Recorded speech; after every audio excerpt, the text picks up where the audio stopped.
Guys আপনারা দেখতে পাচ্ছেন, দেখেন আমার বন্ধু রান্না করছে প্রবাসে। দেখেন কত সুন্দর করে লাউ দেখেন ভাইসে উঠতেছে, কত সুন্দর দেখা যাচ্ছে। দেখেন রান্না করতেছে রুই মাছ তো মানে ভাজছে, দেখেন পুড়ে গেছে। দেখেন কি অবস্থা, আহারে বউ না থাকতে পারে যে কত যন্ত্রণা এই প্রবাসে। দেখেন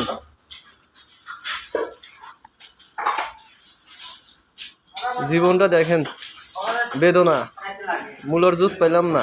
এই দেখেন বৌরমা দেখেন কি খাওয়া খাচ্ছে, মাকান দেখেন কি খাওয়া খাচ্ছে। দেখেন ওর মাকান মানে মিনুম ছাড়া কাজই হয় না। ওকেলা ইনি মাছাম ওকেলা বৌরমা সেই খাওয়া খায়। দেখেন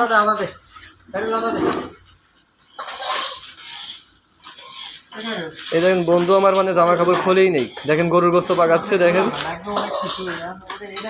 কাজ থেকে আইসেই দেখেন রান্না করা শুরু করছে, গোসল কিছু করে নাই। কি অবস্থা দেখেন, প্রতিদিন 12 ঘন্টা ডিউটি করার পরে এসে দেখেন রান্না করা লাগে। এই অবস্থা দেখেন, আমাদের অবস্থা দেখেন নাজেহাল। কি বলবো, দুঃখের কথা।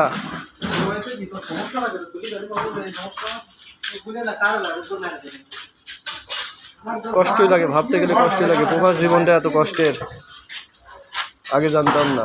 এই বুড়মা দেখেন কি খাওয়া খাচ্ছে, মাকান দেন কি খাচ্ছে।